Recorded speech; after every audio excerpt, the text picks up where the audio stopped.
자, 감사합니다. 친절하게 또 광고도 해주시고 고맙습니다. 자, 오늘 하나님께서 주신 말씀으로 믿고 요한복음 11장을 봉독해 드리겠습니다. 자, 요한복음 11장 1절 이하의 말씀을 봉독해 드리겠습니다. 자, 요한복음 11장 1절 이하의 말씀입니다. 어떤 병자가 있으니 이는 마리아와 그 자매 마르다의 마을 베다니에 사는 나사로라. 이 마리아는 향유를 죽게 붓고 머리털로 주의 발을 닦던 자요, 병든 나사로는 그의 오라비더라. 이에 그 누이들이 예수께 사람을 보내어 이르되 주여 보시옵소서, 사랑하시는 자가 병들었나이다 하니 예수께서 들으시고 이르시되 이 병은 죽을 병이 아니라 하나님의 영광을 위하며 하나님의 아들이 이로 말미암아 영광을 받게 하려 함이라 하시더라. 예수께서 본래 마르다와 그 동생과 나사로를 사랑하시더니 나사로가 병들었다 함을 들으시고 그 계시던 곳에 이틀을 더 유하시고 그 후에 제자들에게 이르시되 유대로 다시 가자 하시니 제자들이 말하되 라피어, 방금도 유대인들이 돌로 치려 하였는데 또 그리로 가시려 하나이까.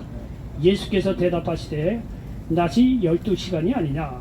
사람이 낮에 다니면 이 세상의 빛을 보므로 실족하지 아니하고 밤에 다니면 빛이 그 사람 안에 없는 거로 실족하느니라. 이 말씀을 하신 후에 또 이르시되 우리 친구 나사로가 잠들었더라. 그러나 내가 깨우러 가노라. 제자들이 이르되 주여 잠들었으면 낫겠나이다 하더라. 예수는 그의 죽음을 가리켜 말씀하신 것이나 그들은 잠들어 쉬는 것을 가리켜 말씀하신 줄 생각하는지라. 이에 예수께서 밝히 이르시되 나사로가 죽었느니라. 내가 거기 있지 아니한 것을 너희를 위하여 기뻐하노니 이는 너희로 믿게 하려 함이라. 그러나 그에게로 가자 하시니. 아멘. 아멘. 자, 저는 요한복음 11장 1절 이하의 말씀을 가지고 죽음 뒤에 부활이 있기에 슬퍼하지 말라. 한번 따라서 해보시기 바랍니다. 죽음 뒤에 부활이 있기에 슬퍼하지 말라. 죽음 뒤에 부활이 있기에 슬퍼하지 말라. 아멘. 예, 죽음 뒤에 부활이 있기에 슬퍼하지 말라, 이런 말씀을 전하면서 하나님의 위로가 있으시기를 예수님의 이름으로 간절히 축원을 드리겠습니다. 아멘. 오늘 특별히 말씀을 전하기에 앞서서 지금 뭐 기도도 그렇게 하셨는데 우리 이태원 그 사건으로 말미암아 150명 정도의 아주 젊은 분들이 세상을 떠났습니다. 삼가 그분뿐만 아니라 그 유가족들에게 하나님의 위로가 넘치시기를 예수님의 이름으로 간절히 축원을 드리면서 말씀을 시작하도록 하겠습니다. 아멘. 자, 오늘 역시 요한복음 11장 1절 이하의 말씀을 가지고 죽음 뒤에 부활이 있기에 슬퍼하지 말라, 이런 제목으로 말씀해서 하나님의 위로가 넘치시기를 예수님의 이름으로 간절히 축원을 드리겠습니다. 여러분, 사람이 감당할 수 있는 어려움 속에서는요 사람의 위로가 통합니다. 웬만한 문제는 우리 다 그런 고난을 겪어봤어, 조금만 참고 있네, 괜찮아, 좋아질 거야, 뭐 서로 위로하면서 그렇게 사는 거 아니겠습니까? 그런 그 친구가 필요하고 가족이 필요하고 부모가 필요한 거 아니겠습니까? 웬만한 어려움은 사람이 감당할 수 없는 있는 그런 어떤 어려움들은 비참하게 위로하면서, 그보다도 좀 특히 어려운 문제 같은 경우는 그래도 어쨌든 간에 위로하면서 이렇게 버텨낼 수가 있는 것입니다. 근데 말이죠, 사람의 많은 문제도 서로 위로하고 이겨낼 수가 있는데 사람이 감당할 수 없는 문제가 있다는 거예요. 그것이 죽음이라는 거예요. 죽음.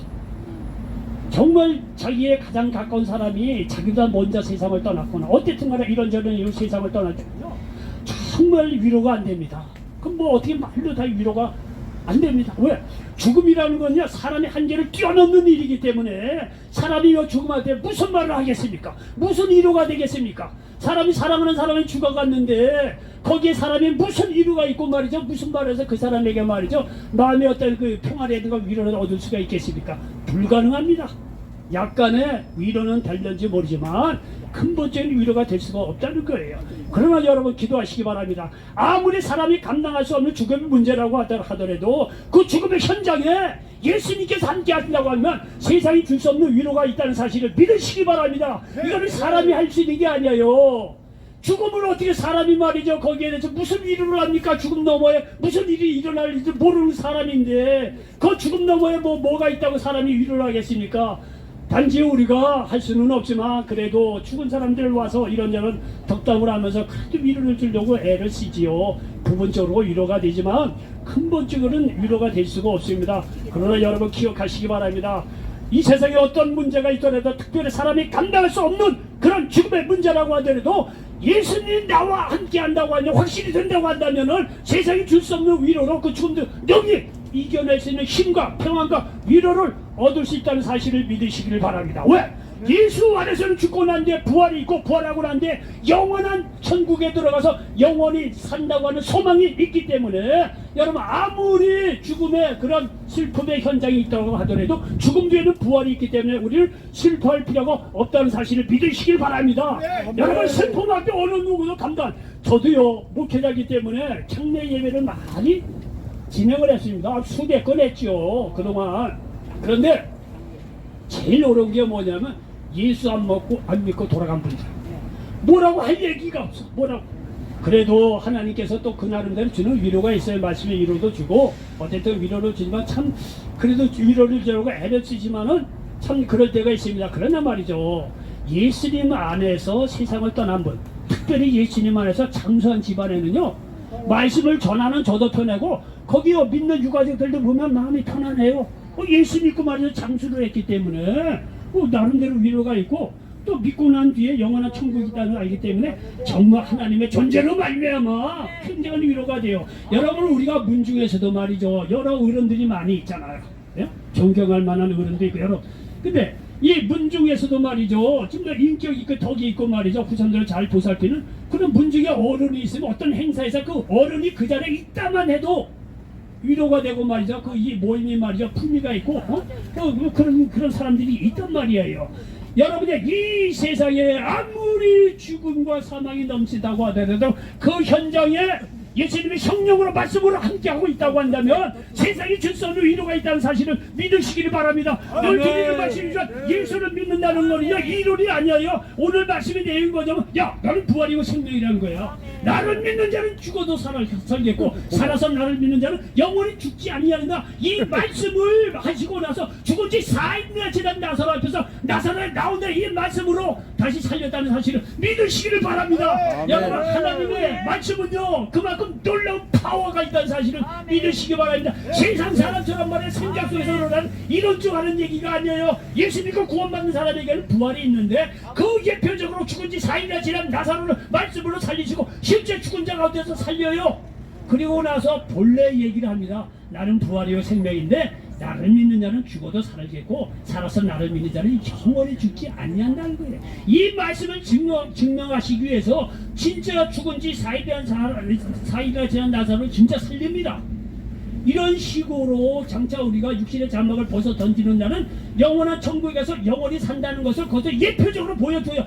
이게 육신적으로 죽은 자도 다시 살리듯이 영적으로 죽은 우리들을 예수 믿고 구원받게 해서 영원히 살게 해서 장차 천국에 가서 영원히 살도록 우리를 인도해 간다는 사실을 믿으시길 바랍니다. 여러분 이런 위로의 말을 우리가 어디서 들을 수 있겠느냐 이거예요. 여러분 지금 우리나라가 전체적으로 말이야 우울증에 걸려서 우울증에서 젊은 사람들이 그분이 물론 나라를 위해서 일한 건 아닙니다. 물론 개인적인 그런 것 때문에 갔어요. 그렇다고 하더라도 천하보다 귀한 영혼인데 예?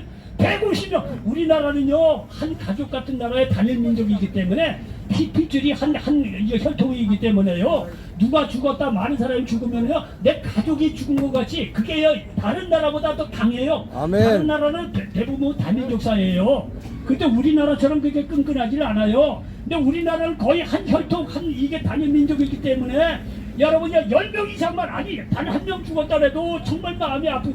그런데 하루아침에 150명이 말이에요 세상을 떠나시니 얼마나 마음이 우리들도 말이죠 마음이 아픈데 그 유가족들은 말로 다 할 수가 없다는 거예요. 그래도 여러분요 우리나라가 그래도 그 어려움 슬픈 속에서 이겨낼 수 있는 것은 난 왜 예수를 믿어서 그런지 모르지만 예수 믿는 자들에게는요 믿고 돌아간 사람들에게는 영원한 천국이 있다는 걸 알기 때문에 이런 세상이 떠나가는 그 수많은 슬픔 속에서 우리가 소망을 가질 수 있다는 사실을 믿으시기 바랍니다. 이걸 우리가 어디서 얻을 수 있겠느냐 이게 어느 인간에게서 위로 어느 철학에서 이런 위로를 얻을 수 있겠습니까?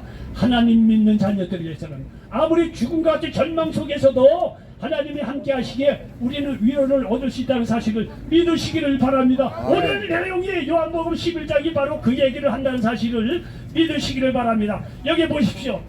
이 예수님께서 사랑하는 가정인데 마리아 마르다 나사로 집안입니다. 여기 마리아라고 하는 자매는요, 자기가 결혼을 위해서 이게 향유를 이렇게 준비를 해줬는데, 그 당시 이스라엘 처녀들은요, 이 향유가 굉장히 비쌌던 모양이에요. 그 향유를 다 이 옥합에다 이렇게 마놓고 나서 나중에 그걸 팔아서 결혼 지참금에 쓰기도 하고 그랬다는 거예요. 그래서 말이죠, 이 마리아는요, 자기 결혼을 위해서 향유를 딱 모았는데, 예수님을 만나고 나서 예수님의 미시아 되신 분들이라는 걸 깨닫고 그 비싼 말의 향유를 부어서 예수님을 발을 씻겨드리고 자기 머리칼로 말이죠, 씻겨드렸을 정도로 예수님을 공경했다는 거예요. 그러니 예수님이 말이죠, 얼마나 이 마리아에 대해서 고맙게 생각을 했겠습니까? 어쨌든 간에 이 마리아 마르다 이 나사로 집안은요, 예수님께서 굉장히 사랑하는 그런 가정이었다는 거예요. 근데 어느 날 보니까 이 오랍이 되는 나사로가 죽게 되었어요. 병들어 죽었는데 말이죠, 예수님은 오라고 했는데도 불구하고 예수님이 빨리 오지 않는 거예요. 우리가 생각하기는 빨리 와야 되는데 빨리 오지 않는 거예요. 그래서 죽은 지 4일이나 지나서 왔는데, 사실 4일이나 죽어서 죽은 나사로 장사 지내고 다 게임이 끝났는데 다 불가능한 그 가운데 예수님께서 오셨다는 거예요. 예수님께서 오셔서 이 죽은 나사로를 4일 만에 다시 살리셨다는 것이 오늘의 내용입니다. 여기 1절로부터 3절에 다시 한번 보니까, 어떤 병자가 있으니 이는 마리아와 그 자매 마르다의 마을 베다니에 사는 나사로라. 이 마리아는 향유를 죽게 붓고 머리털로 주의 발을 닦던 자요, 병든 나사로는 그의 오랍이더라. 이에 그 누이들이 예수께 사람을 보내어 이르되, 주여 보시옵소서, 사랑하시는 자가 병들었나이다 하니 말씀하고 있습니다. 여러분 보시오, 병든 나사로에 대해서 여기 기록해 놓고 있는 것을 볼 수가 있습니다. 여러분요, 살다 보면 말이요, 초청하지도 않았는데 불쑥 찾아오는 불편한 손님 3가지가 있습니다. 제 개인적인 생각이에요. 첫째가 뭐냐면 시어머니. 시어머니 초청도 하지 않는데 갑자기 며느리 집 아들 집 방문하는 거. 시어머니 아무 생각 없이 살아가는 마음을 가지고 요즘 시대가 바뀐 것 같아요. 어쨌든 간에 예고 없이 오는 시어머니 방문. 둘째가 예기치 않은 문제입니다. 그리고 셋째가 어느 날 갑자기 찾아오는 질병. 이 어느 날 갑자기 찾아오는 질병 앞에는 장사 없습니다. 여러분 멀쩡하지만 1년에 한 번씩 여러분 저기 건강검진 받잖아요. 작년까지도 괜찮은 것 같더니 암 3기. 저는 옛날에요, 어느 저기 제가 이제 대구에서도 목회됐는데, 대구에서 어느 신방원인데 젊은 30대가 누가 아파가지고 병문안을 이제 간 것뿐이에요. 거기 갔는데 어쨌든 간호사가 누가 이 젊은 친구한테 좀 뭐 얘기하는 게 뭘 좀 물어봤겠죠, 젊은 친구가. 그리고 야, 그 당신이 좀 위가 좀 문제가 있는 것 같으니까 한번 이게 다시 한번 좀 조사를 좀 해봐야 되겠다. 딱 조사를 했는데 그 자리에서 위암 3기. 젊어요. 암은요, 특별히 위암, 다른 건 모르겠지만 위암이라든가 암은 젊은 사람일수록 이 진도가 빨리 나간대요. 그 젊은 친구가 위암 3기라고 이 진단을 받고 나서 병원에서 나오지도 못했어. 병원에서 그대로 입원하고 3주 만에 세상을 떠났어. 젊은 사람. 어느 날 찾아오는 이 병원 앞에서는 장사 없는 거예요. 장사 없어요. 여기에 보니까 나서로도 병이 들었는데 좀 병이 좀 심하다는 얘기가 들었는데 신념이 빠르다 보니까 말이야 죽었다는 거예요. 이 슬픈 현실 어쩌겠습니까? 이런 슬픔에 대해서 여기 요한복음 11장 32절에 보니까 우리 예수님께서 눈물 흘리신 그런 모습을 볼 수가 있습니다. 32절에 보니까 마리아가 그 예수 계신 곳에 가서 배웠고 그 발에 엎드려 이르되, 주께서 여기 계셨더라면 내 오라비가 죽지 아니하였겠나이다 하더라. 이게 늦게 왔다고 지금 한탄하고 있는 거예요. 예수께서 그가 우는 것과 또 함께 온 유대인들이 우는 것을 보시고 심령의 비통이 여기시고 불쌍히 여기사 이르시되 그를 어디 두었냐 이르되 주여 와서 보옵소서 하니 예수께서 눈물을 흘리시더라 말씀하고 있습니다. 여러분요, 예수님은요 인격을 가지고 우리가 똑같은 인간이에요. 그렇기 때문에 슬픈 걸 보고 같이 슬퍼하는 그런 우리 인간하고 똑같은 모습이라는 사실을 믿으시기 바랍니다. 예수님은 우리와 다른 거는요, 우리는요 어려운 사람에게 똑같이 동정으로 눈물을 흘리고 불쌍히 여기는 것까지는 우리가 다 갈 수 있어요. 예수님도 거기까지 그래 우리가 똑같이 말이죠 불쌍히 여겨. 근데 예수님이 다른 것이 뭐냐면요, 우리를 불쌍히 여기는 것뿐만이 아니라 그 불쌍히 여기게끔 만드는 그 근본적인 원인도 깨끗이 해결해 주신다는 것이 우리하고 다르다는 사실을 믿으시기 바랍니다. 예수님이나 우리나 똑같이 불쌍히 여길 수 있어요. 그러나 예수님은 불쌍히 여기는 정도가 아니라 그 문제를 해결하는 전지전능한 하나님이라는 사실을 믿으시기 바랍니다. 여러분, 우리가 문제가 많은데 불쌍히 여기는 거 안 하는 것보다는 좋죠. 불쌍히 여기고 위로해 주는 것까지 좋지요. 그는 누구나 다 할 수가 있는 거야. 근데 좀 더 할 수가 있다고 하면 불쌍히 여기는 정도가 아니라 그 문제까지도 해결해 준다고 하면 얼마나 좋겠느냐는 거예요. 우리는 그렇게 할 수 없지만 예수님은 하나님 자신은 예수님은요 우리를 불쌍히 여기는 것뿐만 아니라 그 이상의 근본적 우리의 문제를 해결해 주시고 조금조차도 승리케 한다는 사실을 믿으시기를 바랍니다. 우리는 그런 거를 알기 때문에 예수를 믿는 것이지 괜히 교회도 와 들락날락거리는 게 아니에요. 교회를 가면 다 그만한 이유가 있는 것, 조금도 이기고 승리하는 부활이 있는 것을 우리가 믿음으로 확실히 알기 때문에 예수님도 그거를 보여주겠죠. 죽은 지 4일이나 지난 나사로를 살리고 말이야 장차 우리가 부활해서 영원한 천국에 살 거는 예표적으로 이렇게 다 가르쳐 주는 걸 보십시오. 여러분요 예수를 믿는다는 것은 절대 이론이 아니에요. 이론이 아니에요. 세상 철학 사상 얘기 들으면 딱 그럴듯해요. 좋아요. 뭐 이렇게 하고 깨달으면 나중에 아주 좋아요. 그 이상은 없습니다. 죽음 넘어는 몰라요. 딱 만들어 놓은 얘기입니다.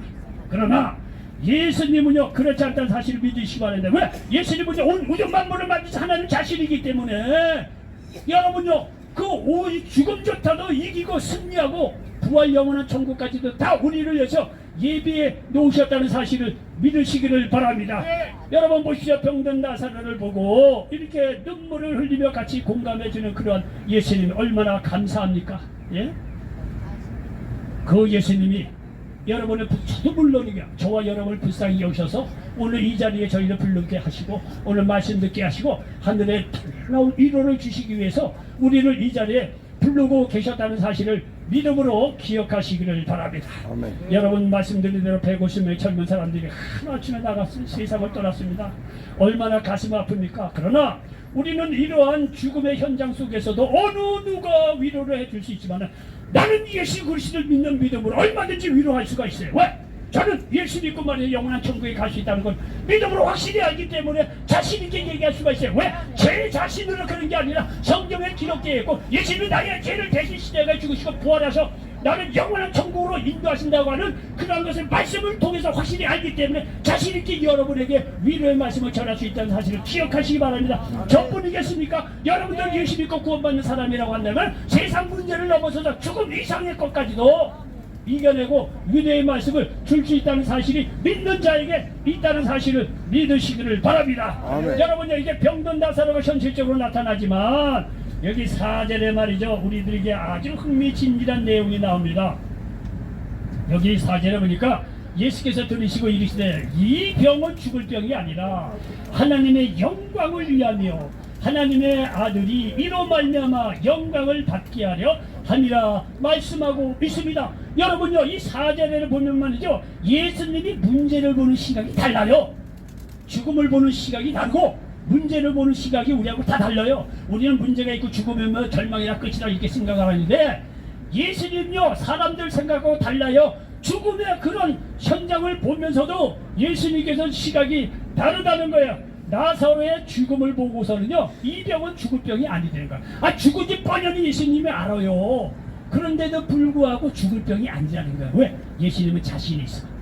죽은지 4일이나 지난 나사로를 다시 살리심으로 말미암아 예수 믿는 자들에게는 이렇게 죽은 뒤에 부활해 있고 새로운 영원한 천국으로 갈 수 있다는 것을 예표적으로 보여주기 위해서 이 나사로의 죽음을 선용하는 것을 여기서 볼 수가 있다는 거예요. 아멘. 여러분 나사로의 죽음은 인간적으로 슬픔이에요. 자격이에요. 절망. 거기서 무슨 위로가 필요해. 근데 예수님은요 그걸 보는 눈이 다르다는 거야. 나사로가 죽었구나. 절망이구나. 좌절이구나. 그거는 인간적으로 보면 그래요. 나사로의 입장에서 보면 그렇습니다. 근데 예수님의 보면서는 그렇지 않다는 거예요. 나사로가 죽었기에 오히려 나사로를 다시 살림으로 말미암아 봐라 이거 예수 믿고 구원받는 자들에게는 죽고 나서 영원한 천국에 갈 수 있는 부활이 있다는 것을 예표적으로 보여주시는 좋은 기회가 됐다는 거예요. 나의 실수, 나의 잘못, 나의 처절한 절망이 오히려 예수님의 능력, 하나님의 영광을 나타내는 너무나 좋은 기회가 될 수 있다는 거예요. 여러분요 우리가 죽고 병들고 그런 거 우리 문제입니다. 예수님이 한 게 아니에요. 우리들 문제예요. 나의 잘못으로 나의 실수로 어쨌든 절망과 좌절 빠지는 건 우리예요. 그런데 예수님은요 나의 절망, 좌절, 이건 죽음조차도 그거를요 예수님이 딱 하나님께서 선을 이루신다는 거예요. 좋은 쪽으로 선용을 해서 죽은 나사로를 살려서 하나님 영광 돌려드리고 예수님의 영광 받으시는 좋은 재료로 사용하고 있다는 사실을 믿으시길 바랍니다. 여러분요, 예수님은요 문제를 보는 시각이 달라요. 우리가 보이는 딱 죽겠네, 절망이니 좌절이냐 이렇게 얘기를 하지만 예수님은 그런 절망과 좌절, 아니 죽음의 현장 속에서도 이거 죽을 병이 아니고 하나님의 영광을 위한 병이라는 거예요. 보는 시각이 달라요. 여러분요, 우리가 믿음을 이렇게 갖게 되면요 이 예수님의 시각을 이렇게 배우게 되잖아요. 여러분, 세상에 아무리 절망과 좌절이 있더라도요 소망이 있어요. 나의 약함으로 말미암아 하나님의 위대한 능력이 나타나는 기회가 되기 때문에 여러분, 어떠한 절망과 좌절 속에서도 믿음 안에서는 소망이 있다는 사실을 믿으시기를 바랍니다. 여러분 보십시오. 문제를 보는 시각이 이 하나님의 시각이 다른 것이 여기 고린도전서 여기 한번 보겠습니다. 고린도전서 1장 26절에 보니까 이렇게 기록이 되어 있습니다. 우리의 약함이 말이죠 하나님의 강함을 드러낸다는 거예요. 고린도전서 1장 26절 28절을 보니까 형제들아 너희의 부르심을 보라. 육체를 따라 지혜로운 자가 많지 아니하며 능한 자가 많지 아니하며 문벌 좋은 자가 많지 아니하고 그러나 하나님께서 세상의 비전한 것들을 택하사 지혜 있는 자들을 부끄럽게 하려 하시고 세상의 약한 것들을 택하사 강한 것들을 부끄럽게 하려 하시며 하나님께서 세상의 천한 것들과 멸시받는 것들과 없는 것들을 택하사 있는 것들을 폐하려 하시나니 말씀하고 있어요. 여러분, 사람의 약함이 하나님의 강함을 드러낼 수 있는 좋은 기회가 된다는 거예요. 근데 저는 이 말을 잘 몰랐어요. 근데 옛날에요 저도 목회를 막 시작할 때는 목사님들이 이상하더라고. 담임 목사님. 왜냐하면요 학벌도 괜찮고 박사학위 같고 뭐 설교도 잘하고 있는 것 같고 이런 사람을 안 뽑더라고요. 사용을 안 하더라고요.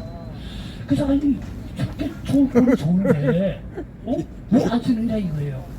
근데 저도요 목회를 이제 10년, 20년, 30년 이렇게 해보니까 그걸 이해하겠더라고요. 너무 사람이 똑똑하잖아요. 자기가 너무 강하잖아요. 못 써. 왜? 아무래도 연륜 있고 목회를 많이 한 담임 목사가 난데 이거 초년 이게 목회 막 시작한 사람이 아무리 학벌이 좋고 그랬더라도 이 목회는 학벌로 되는 게 아니거든요. 어떻게 목회하고 성도들 어떻게 이렇게 위로의 말씀 주고는 이걸 연륜 있는 목회자가 다 알아요. 그런데 이거는 인정을 안 해. 이게 학벌이 좋고 괜찮은 사람들은 그런 사람을 쓰기 힘들어요. 또 어쩔 수 없이 그 사람은 지켜놔. 근데 그 사람은 그걸 몰라 또 그것도. 근데 우리가 보기에는 그냥 학벌도 그렇고 뼈리뼈리하고 그냥 말만 잘 듣고 순종하고 우리가 보기에는 아니야. 그런데 담임 목사님들이 그런 사람을 쓰더라고. 그 나중에 보면 그런 사람이 또 목사님을 이어서 담임 목사가 되든가 어디 가든지 목회를 잘하더라고. 그거를 저도요 30년 지나고 나서 깨달아요. 사람이 강하고 너무 똑똑하다면요 사람도 그 사람 못 써. 쓸 수가 없어요. 여러분, 하나님도 마찬가지예요. 하나님을 지잘났다는 사람 절대 못 써요. 하나님은 여기 말씀대로 하나님의 부르심을 받는 사람들 보면요 이 세상적으로 잘 나가는 사람 없어요. 지혜 있는 사람 없어요. 학벌 좋은 사람 없어요. 정말 그래요. 그래서 나는 못합니다 라고 하는 사람, 연약한 사람, 그 사람을 하나님께서 들어서 강하게 쓰시더라고. 강하게 쓰시더라고. 여러분, 여호수아가 모세가 가방 들고 다니는 사람이에요. 그 사람은 배경도 없는 사람이에요. 예? 그런데 말이죠 나중에 이 모세를 이어서 여호수아가 말이죠 출애굽의 지도자가 됐을 때 이 모세가 이 여호수아가 가나안 들어가기 전에 말이야 덜덜 떨어요. 어떻게 들어가겠냐 이거예요. 모세처럼 지도력이 있는 것도 아니고 모세처럼 하나님을 대변한 적도 없고 말이죠. 그런데 여호수아가 덜덜 떨고 그러니까 여호수아 1장에 보면 또 두려워하지 마라 내가 너와 함께 하겠다는 거야. 여호수아는 연약했지만 하나님이 함께함으로 말미암아 여러분요 가나안 전쟁 속에서 아이라고 하는 작은 성 외에는 거의 연전연승이에요. 어떻게 보면 여호수아가 모세보다도 더 대단해요. 가나안 그 실제적으로 죽고 사는 그 전쟁에서 거의 승리합니다. 거의. 아이라는 성에는 한 사람이 불순종해서 그냥 그 승리 못한 것이죠. 거의 연전연승합니다. 왜? 우리가 연약할는지 모르지만 하나님의 능력이 내 안에 왔을 때 역사가 일어난다는 거예요. 여러분 보십시오. 여러분 아브라함 위대하다고 생각하는데요 여러분 그렇게 얘기하는 게 아니에요. 아브라함 갈대의 우르에서 우상 섬기는 그런 집안에 살던 그냥 천부예요. 평범한 사람이에요. 하나님께 그 사람은 지명상 부른 것밖에 없어요. 그러니까 아브라함은 순정에서 간 것밖에 없어요. 이 믿음의 조상이 된 거 아니겠어요? 이 인간적으로 다 연약한 사람들이요. 모세도 마찬가지예요. 모세는 한때는 왕이었는지 모르지만 다 옛날 일이에요. 살인자로 광야자 40년 양치게 하던 노인에 불과한 거예요. 이 모세가 하나님의 함께함으로 말미암아 나중에 이 바로를 굴복시킨 걸 보십시오. 다윗은 10대 소년, 연약한 소년이었습니다. 그때부터 하나님의 도우심으로 어려운 여건을 이겨냈던 사람이에요. 골리앗을 물리치는 걸 보십시오. 베드로 갈릴리 촌동네 어부였던 사람이에요. 그 베드로를 들어서 쓰시는 거 보십시오. 요한복음 9장에 보면 날 때부터 맹인된 사람을 등장합니다. 근데 예수님께서 말이죠, 이 맹인된 사람을 보면서도 똑같이 얘기를 해요. 하나님이 하시는 일을 나타내고자 하심이라는 거예요. 여러분, 나면서부터 이 맹인된 사람은요, 여러분 생각을 해보십시오. 지금도 어려운 삶이지만 옛날에는 너도나 소망이 없어요. 날 때부터 맹인된 사람 무슨 소망이 있어요. 근데 그 사람의 그런 연약한 핸디캡을 보고서도 예수님께서 하시는 말씀에 그건 하나님 하시는 일이 있다는 거예요. 그래서 눈을 뜨게 하는 거 보십시오. 그리고 나서 나는 세상의 빛이라고 하는 영적인 지식의 말씀을 이어서 하는 걸 볼 수가 있어요. 날 때부터 맹인된 사람이 있기 때문에 그 눈을 뜨게 해요. 전지전능한 예수님의 능력이 나타나죠. 그리고 나는 세상의 빛으로 왔기 때문에 나를 믿는 사람은 영적으로도 빛된 그런 자녀가 된다는 것을 가르치고 그 지혜로 진리를 연결하는 거 보십시오. 날 때부터 맹인된 사람은 연약하잖아, 절망이잖아요, 약하잖아요. 근데 그 약함을 통해서 하나님의 위대하심을 드러내는 걸 보십시오. 여러분, 내 약하다는 것은 세상적으로 보면 절망인 건지 모르지만 믿음 안에서는요 절대 그렇지 않다는 사실을 믿으시기를 바랍니다. 그러므로 여러분, 나의 연약함에 실망하지 마시기 바랍니다. 하나님을 만나시면 여러분의 인생이 어떻게 바뀌어야 되는지 감당할 수 없다는 사실을 믿으시기를 바랍니다.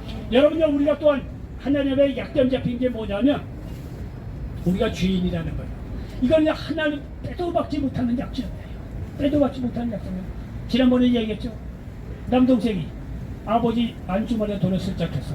그거를 누나가 봤어. 맨날 종이 되는 거야. 이제 누나가요, 그 동생을 가지고 너 내 말 안 들으면 아버지한테 일릴 거야. 얘 벌벌 떨면서 누나가 시키는 데 청소 다 해. 대리미지 다 하고 누나 저기 안방까지 다 방까지 다 청소하고 죄를 지어서 약점이 잡혔어. 남동생 그 누나한테 시키는 대로 다 하는 거예요. 예? 여러분이 죄, 우리가 이 죄라는 거죠. 하나님 앞에 큰 약점이야. 어떻게 할 수가 없는 약점이야. 그래서 이 약점은요, 우리의 행위로서도 구원받을 수 없어요. 죄인이기 때문에. 이런 연약한 것을 아시고 하나님께서 율법으로 죄에서 구원받을 수 없는 것이 인간의 연약함이라는 걸 아시고 십자가를 통해 하나님의 의를, 강함을 드러내 주셨다는 사실을 믿으시기를 바랍니다. 여기 고린도전서 1장 22절로 25절에 보니까 이렇게 기록되어 있는 것을 볼 수가 있습니다.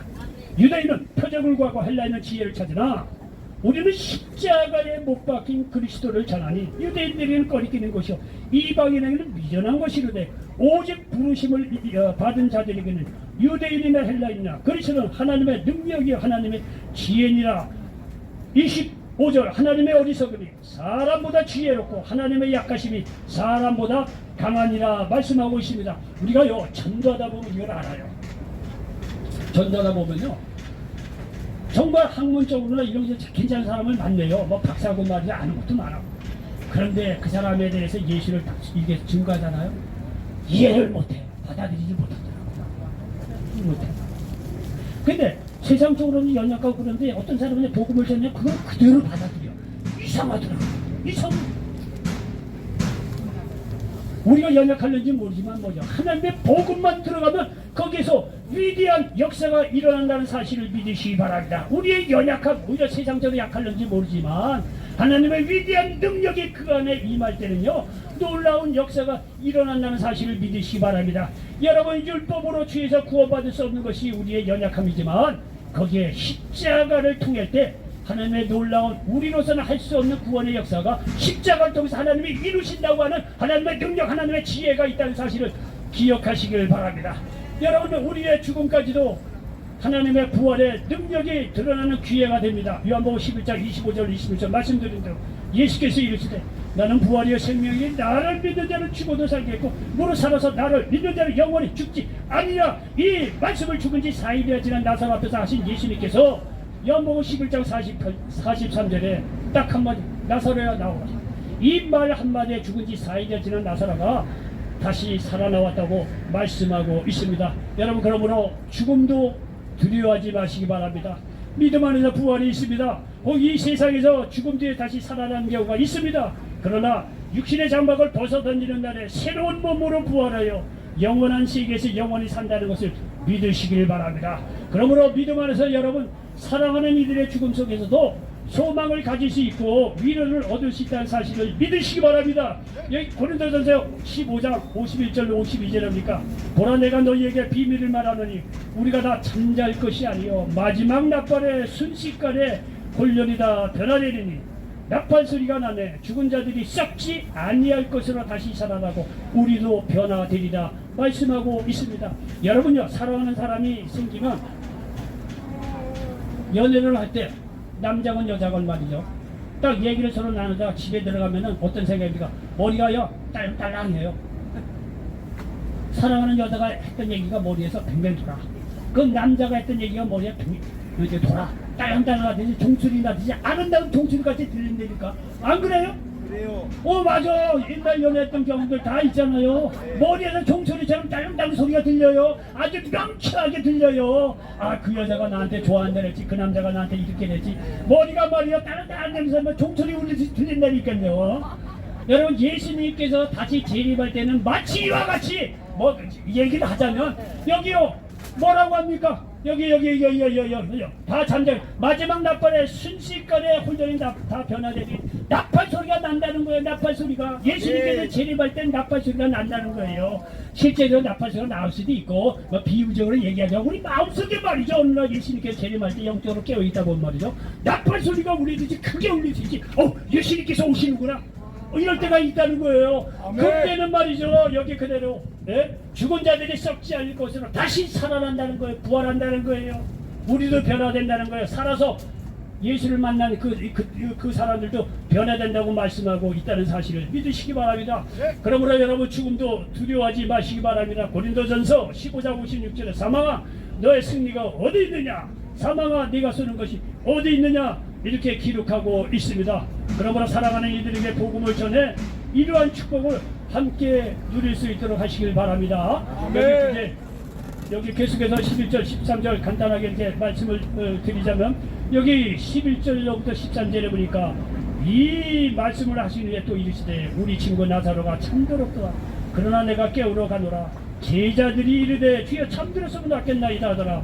예수는 그의 죽음을 가리켜 말씀하신 것이나 그들은 잠들어 쉬는 것을 가리켜 말씀하신 줄 생각하는지라. 우리는 이거를 근거로 해서 주 예수님이 뭐라고 얘기하냐면, 믿음 안에서 죽음은 잠을 자는 것으로 받아들입니다.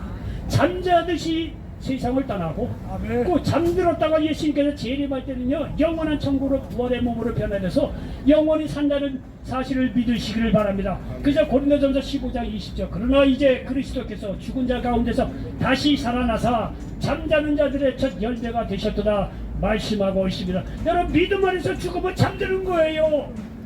절망이 아니라는 사실을 기억하시기를 바랍니다. 아멘. 그래서 여기 15절의 끝으로 예수님께서 하시는 말씀이 뭐냐면, 죽음과 같은 문제도 기쁨으로 받아들일 수 있다고 우리들에게 가르쳐주고 있어요. 15절에 보니까 내가 거기 있지 아니한 것을 너희를 위하여 기뻐하노니 이는 너희로 믿게 하려 함이라. 그러나 그에게로 가자 하시니 말씀하고 있습니다. 여러분요, 다 사람이 죽었는데 예수님께서 내가 그 자리에 있지 아니한 것이 오히려 낫다는 거예요. 너희를 위하여 기뻐한다는 거. 다 사랑하는 사람이 죽었는데도 불구하고 예수님은요 기쁘다는 거예요. 여러분, 이것이 곡해를 하면요 이거 받아들이기 어려워요. 사람이 다 죽었는데 어떻게 기뻐할 수 있느냐. 그러나 여러분요, 예수님은요 그 안에 능력이 있어요. 죽은 지 4일이나 지난 나사로를 살리는 능력이 있기 때문에 죽었다고 하더라도 다시 살림으로 말미암아 예수님의 영광, 하나님의 영광을 드러내고 기쁨의 역사가 있다는 것을 알기 때문에 죽은 현장에 와서도 기뻐할 수 있다고 말하고 있다는 사실을 믿으시기를 바랍니다. 여러분, 사람은 그리할 수 없지만 믿는 자들은 가능해요. 믿는 자들은 죽음과 절망 살아난 사람이 세상을 떠났다고 하더라도 부활의 소망이 있기 때문에 그 슬픔 속에서도 소망을 이야기할 수 있다는 사실을 믿으시길 바랍니다. 그러므로 우리 사망도 믿음 안에서 이기기 때문에 우리가 두려워할 것은 이 세상에 죽음조차도 아무것도 없다는 사실을 믿으시기를 바랍니다. 그러므로 여러분 어떤 문제 속에서 감사하시기 바랍니다. 문제 해결을 통해서 하나님 살아계시를 발견할 수 있기 때문에 그래요. 죽음 속에서도 그것을 이기는 부활이 있기에 너무 슬픔에만 잠길 필요가 없습니다. 죽음 속에서도 소망을 발견하고 희망을 발견할 수 있는 저와 여러분 되시길 바랍니다. 결론입니다. 죽음 뒤에 부활이 있기에 믿는 자들에게 소망이 있습니다. 그러므로 슬퍼하되 슬픔 속에서도 소망을 발견할 수 있는 저와 여러분 되시기를 주의 이름으로 간절히 축원을 드리겠습니다. 기도합니다. 정신아버지 하나님 고맙고 감사합니다. 오늘 요한복음 11장 말씀을 가지고 죽음 뒤에 부활이 있기에 슬퍼하지 말라 이런 제목으로 말씀을 나눴습니다. 이 말씀이 이 자리에 함께 모든 분들에게 그대로 응하게 도와 주시옵소서. 예수님의 이름으로 감사하며 기도하옵나이다. 아멘.